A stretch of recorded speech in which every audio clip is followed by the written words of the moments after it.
Hey guys, in this video I'm gonna walk you through how to disable the SMTP restrictions in cPanel when you're using CSF or the config server firewall, because CSF already has a built-in control for the SMTP, which will conflict in the cPanel feature built in.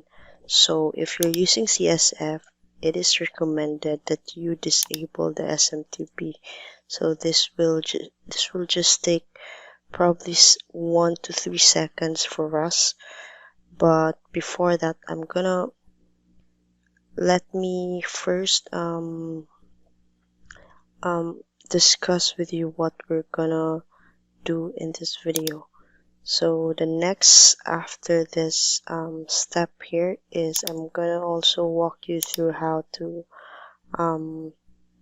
set up multi-PHP Manager, what are my default settings that I use, and also the multi-PHP. And if we still have time for this video, we will then go ahead and continue on the installation of the plugins below. So let's dive in. So let's go to our WHM. So assuming that you already know how to log in, but if you're not, then I suggest you go through the course so that you can follow through all throughout this part of the video. So let's go to the SMTP restriction. So let's first probably search the SMTP restrictions. So all you have to do is just disable that one. So now it's disabled. Once again, we have disabled this because we already have installed, or we are using CSF. If we're not using CSF or the config server firewall plugin, which is an external plugin, a third-party plugin for cPanel, then I would suggest that you enable this. But if you're using that one, and based on the settings that I've provided in the earlier videos, in the earlier video from the series that we have for this course, then it is recommended to disable it. So now this step here is done. As simple as that. Now let's go to the multi-PHP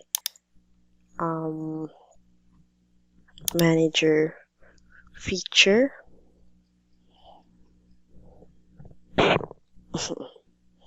So here, when you install for the very first time the cPanel server with WHM,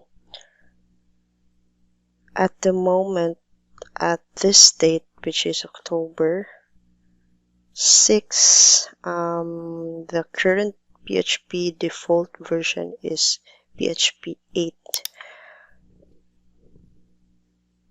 And now we have this, I believe we already discussed how to install the EC Apache. Yes. So since this is a new server, a new demo server that I'm using, we only have this PHP versions. But if you go through the series of this course, then you should be it should show more compared to the one that is showing in the screen in my demo server. So probably you will have something like a PHP point a 7.2, 7.0 or so. So you wanna select the 7.3, which is the most used, or the most what do you call this at the moment. Okay, so by this time it is the most tested version of PHP. So let's say, for example, if you're using WordPress or any other CMS or scripts, most of the developers of those scripts probably supports 7.2 or 7.3 versions of PHP.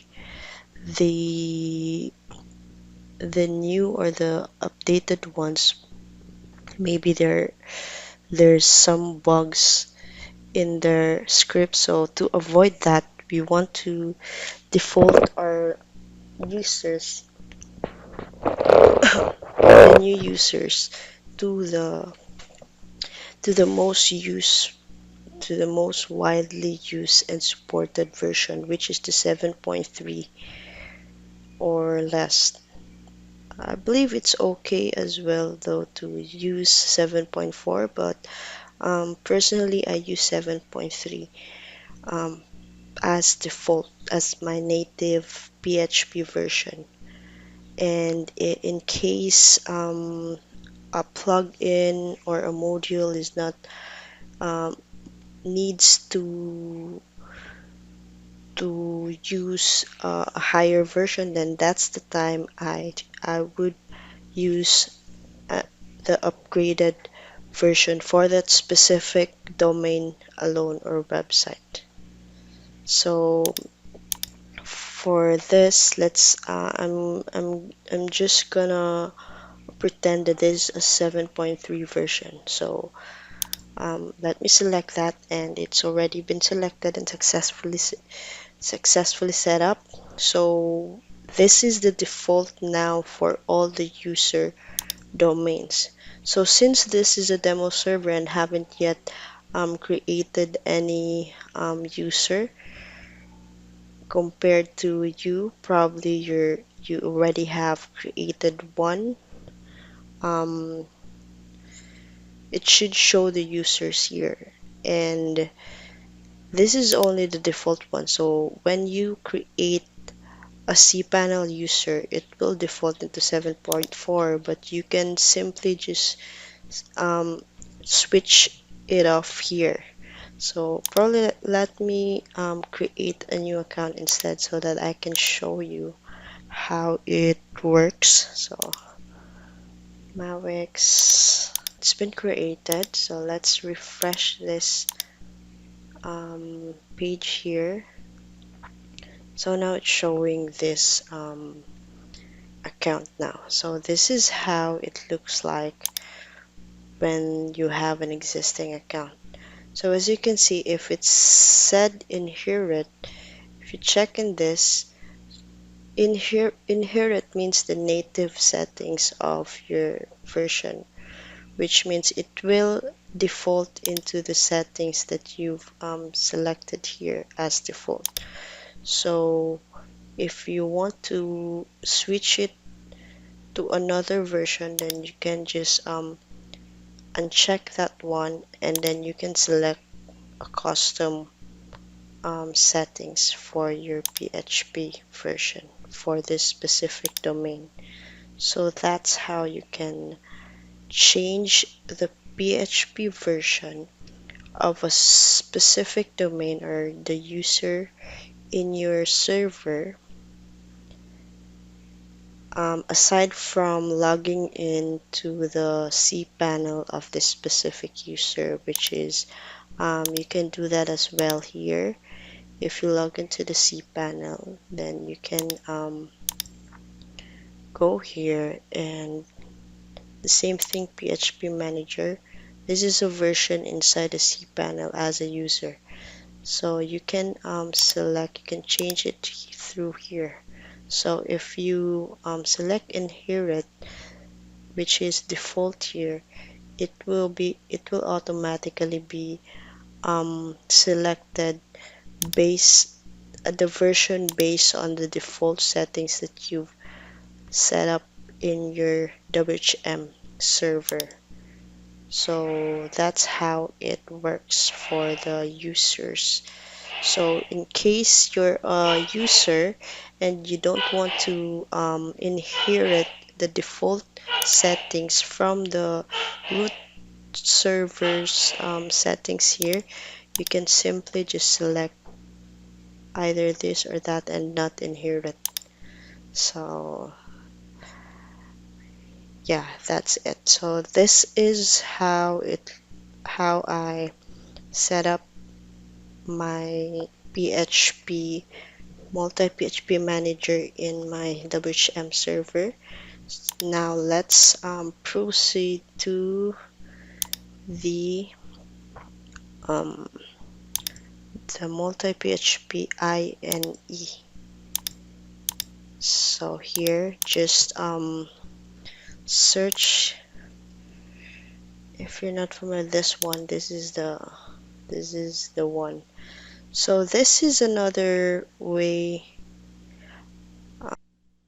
apart from the cPanel user, we also have a manager or editor inside our own server in the WHM cPanel server.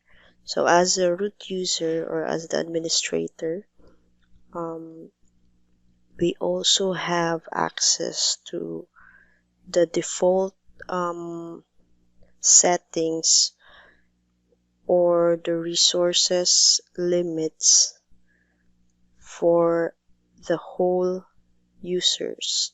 The same thing with the multi-PHP earlier, the multi-PHP manager, which is we are setting up the default settings for the PHP version of our users. We also in the multi-PHP INE,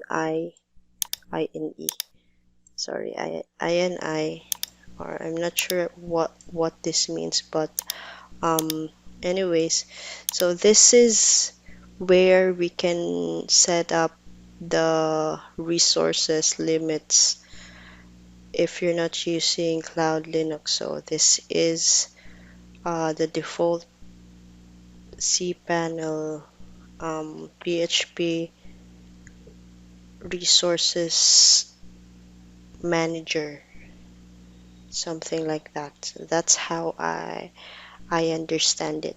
So the cPanel theme, if you've installed the cPanel code from the cPanel.net, they already have set up this for you, but I don't usually, I always modify this into this. So this is how I do it, and this for my websites. But if you're providing a shared server, the default should be fine.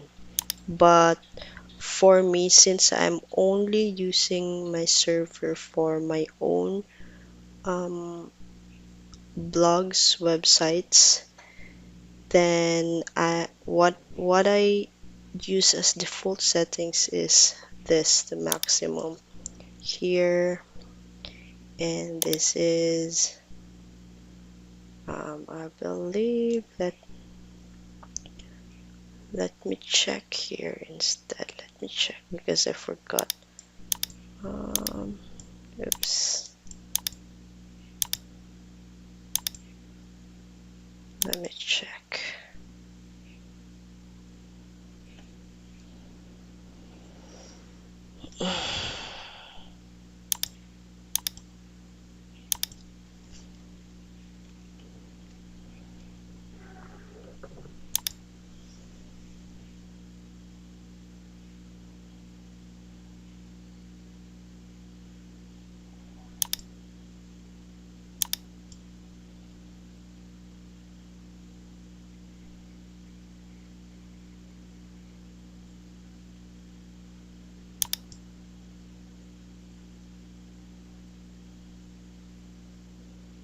So this is how it looks like on my own servers. So here you can post this screen so that you can just copy the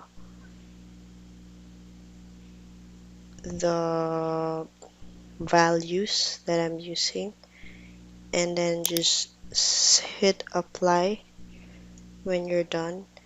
And you can you wanna set up this for all the versions that you are using.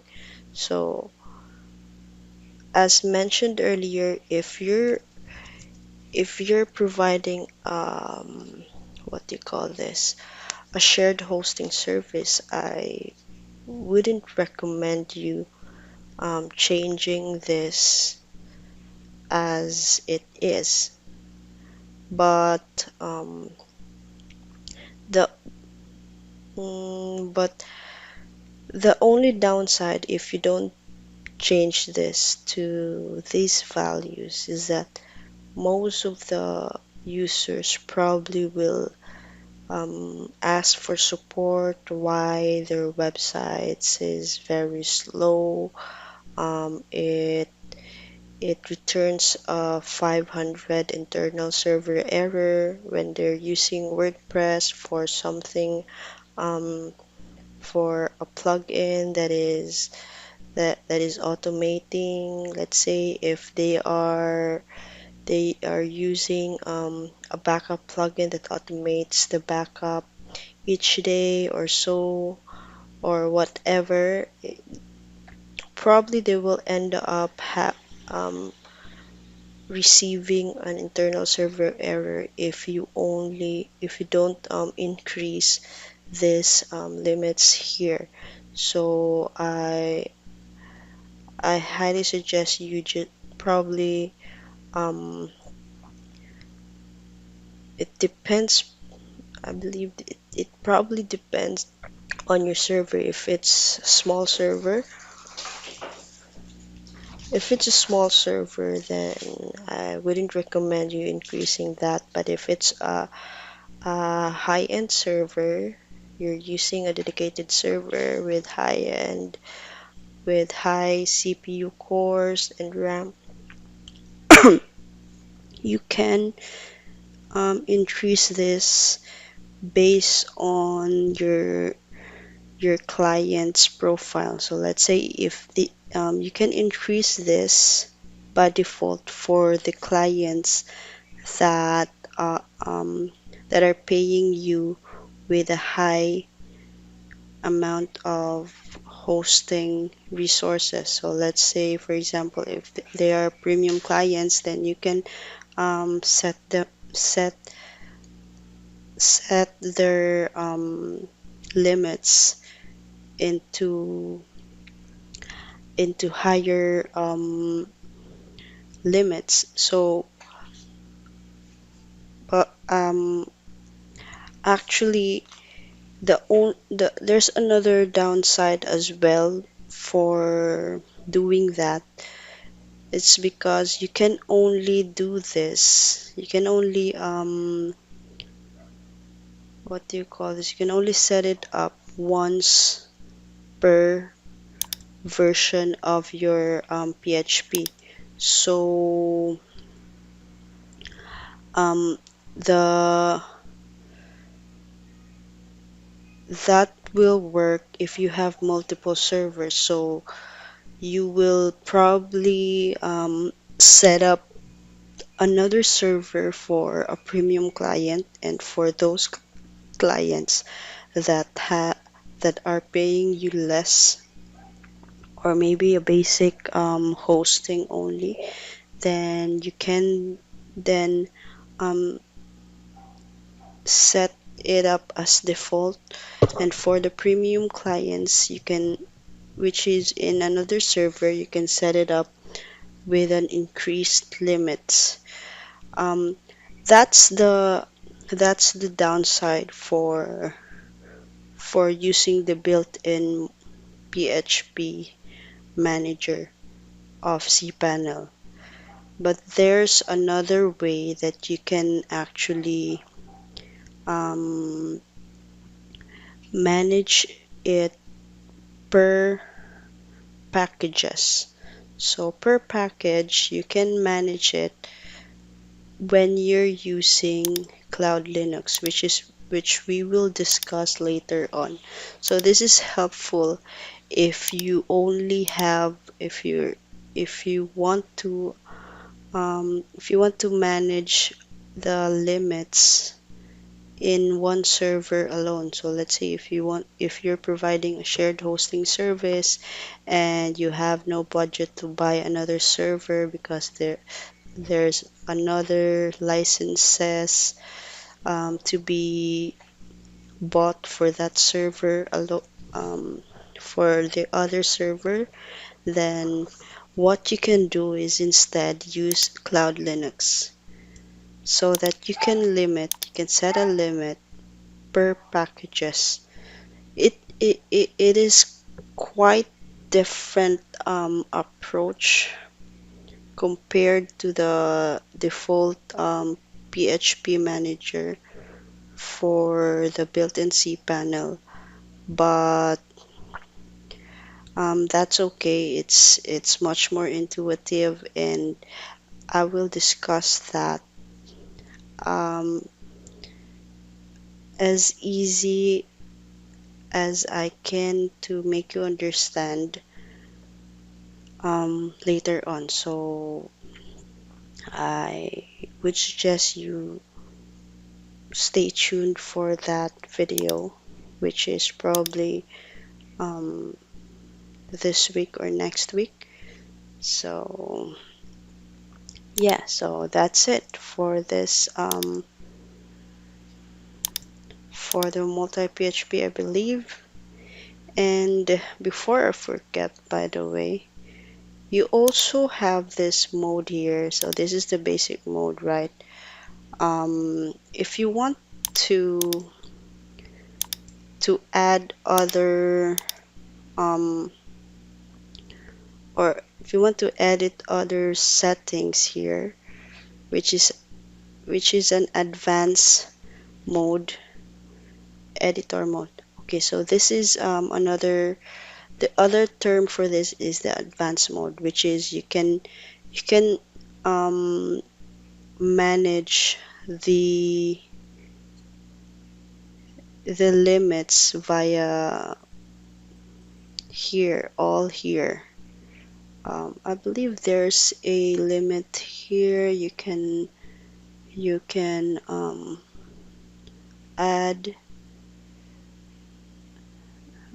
but I will not discuss this for this video since we only want to um, use the default for this. For the basic mode should be fine, but maybe in another video I will discuss in advance how how you can secure your server more with this editor here with the advanced mode. I've used this before but not anymore since I'm using Cloud Linux. So this is only valuable if you're not using Cloud Linux. But since Cloud Linux is there and it's easier, then why not? I'm just using Cloud Linux instead of this editor here, this advanced mode here. So yeah, that's it. So